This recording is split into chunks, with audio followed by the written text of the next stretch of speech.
এই মালয়েশিয়ার কুয়ালালামপুর থেকে আসছে এবার পুত্রাজায়াতে।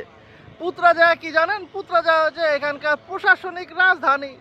এই যে পিছনে দেখতে পাচ্ছেন, এটা হচ্ছে আমাদের এখানকার যিনি প্রধানমন্ত্রী ওর অফিস। তো বিষয়টা ওটা না, মানে আমি এদের কাণ্ডজ্ঞান দেখে, মানে আমি কেন, আপনারাও হতাশ হবেন এদের কাণ্ডজ্ঞান দেখে। এরা এরা প্রশাসনিকভাবে ভাই এতই দুর্বল, এরা কোনো ডিসিশনই নিতে জানে না।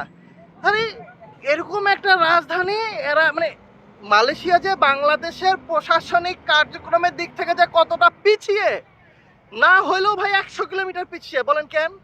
আরে প্রশাসনিক কাজকর্ম এরা শহর থেকে পুত্রাজায়াতে প্রায় ধরেন 50 কিলোমিটার ভিতরে নিয়ে গেছে, মানে গ্রামের ভিতরে লেগেছে, মানে পিছিয়ে গেছে না ভাই, চিন্তা করেন, এরা পুরো পিছিয়ে গেছে। আরে বাংলাদেশের কাছ থেকে এদের শেখা উচিত। বাংলাদেশে সকল সরকারি অফিস আদালত ওই ওই পল্টনের কান্ঠাত, ওই গুলিস্তানের কান্ঠাত সকল, কারণ সব কিছু এক জায়গাতে হবে, গোটা বাংলাদেশের সব কার্যক্রম ওখান থেকে হবে। আমাদের মন্ত্রী মিনিস্টার আমলা সচিবরা জ্ঞান কষ্ট করে গ্রামের ভিতর যাবে, একদম শহরের প্রাণ কেন্দ্ররা থাকবে। এটা তো ওদের নৈতিক দায়িত্ব, কর্তব্য, এটা রাষ্ট্র হিসেবে ওদেরকে দিতে হবে। তাইলে ওরা সকল কিছু করতে পারেন। ধরেন এক জায়গাতে থাকলে না মেলা লাভ আছে, চারোদিক থেকে টাকাটুকি ধরেন কালেকশন সুবিধা হয়, কালেকশনের সুবিধা। আর এরা আনএগ্রিকালচার, এরা মানে কি বলবো, এরা শহর থেকে মানে কেল থেকে প্রায় 50-60 কিলোমিটার দূরে এসে এরা হচ্ছে প্রশাসনিক রাজধানী করেছে। আরে বেকুবরা, তোদের রাজধানী হবে বুকিত বিন্তাঙে, একদম কেল সিটির একদম প্রাণ কেন্দ্রে। তাহলে তোদের কালেকশন করতে সুবিধা হবে, তোদের কাজকর্ম করতে সুবিধা হবে, তোদের বেটা বেটিরা একদম একদম কেলের মধ্যে ভালো ভালো স্কুলে পড়ালেখা করবে, তোদের বউরা ভালো ভালো জায়গায় যে শপিং করতে পারবে। দেখিস না ভোটারা আমাদের বাংলাদেশে, তোরা যাইস না বাংলাদেশে, বাংলাদেশের সচিবের বেটা বেটিরা কত সুন্দর ভালো ভালো জায়গায় পড়ালেখা করে, ওদের বউরা যাই সেরে কত ভালো ভালো জায়গায় শপিং করে। আর এরা বেকুব, এরা যাই সেরে গ্রামের ভিতর চলে আসছে।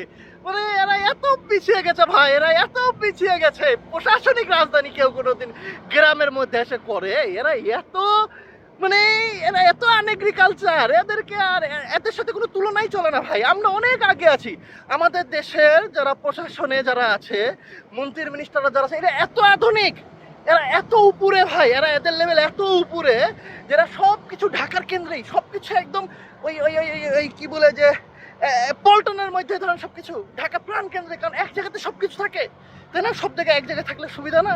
এরা কত এগিয়েছে দেন ওদের। ধরেন এখানে এরা যারা পুত্রাজায়াতে থাকে বা এই শহর থেকে যারা আসে, এদের নাহলে 1 ঘন্টা 2 ঘন্টা সময় নষ্ট হয়। কত সময় নষ্ট হয়, এদের জাতির কত সময় নষ্ট হয়। আর আমাদের বাংলাদেশে দেখেন, ঢাকা ভিতর টুক করে অফিসে গেল, যে সে কালেকশন পাতি করে টরেলে আবার বাড়ি চলে গেল। হ্যাঁ, আবার মানে বাংলাদেশে আসলে আমাদের প্রশাসনিক যারা আছে, বাংলাদেশে যারা আসলে মূল কাঠামোতে যারা আছে, তাদের যোগ্যতা ভাই অন্য লেভেলে, অন্য লেভেলের জন্যই তো তারা দেখেন একদম ঢাকা প্রাণ কেন্দ্রে বসে আছে। আরে চা উন্নয়ন কর্পোরেশন ঢাকায় নিয়ে আসছে, যেটা সিলেট থাকার কথা। আরে মৎস্য উন্নয়ন নাকি রিসার্চ সেন্টার, মৎস্য অধিদপ্তর যেটা থাকার কথা ওই পানির ভিতরে, ওটা ঢাকাতে নিয়ে এসছে, তাই না? তাহলে দেখেন ওরা কত কত বিষয়গুলো বুঝে, কত জানে, যায়নি ওরা সব কিছু ঢাকা কেন্দ্রিক করেছে। আর এরা সব আনএগ্রিকালচার গাধাগুলা, এরা শহর থেকে বাড়িয়ে চলে গেছে এই গ্রামের মধ্যে। মানে এরা দিন দিন পশ্চাৎ চলে গেছে, পশ্চাৎ পদে চলে গেছে। হ্যাঁ, খালি মনে হয় শহরের ভিতরে পুলিশ ছাড়া কিছু রাখেনি। এদের পুলিশও ভালোই মোটামুটি আমাদের বাংলাদেশের পুলিশের কাছাকাছি চলে গেছে স্বভাব চরিত্রের দিক থেকে, এরা বেশ উন্নতি করেছে। ভাই খুবই হতাশ হলাম, ভাই খুবই হতাশ হলাম এই পুত্রাজায়াতে এসে আর কি। হ্যাঁ, ভালো থাকেন ভাই, খোদা হাফেজ।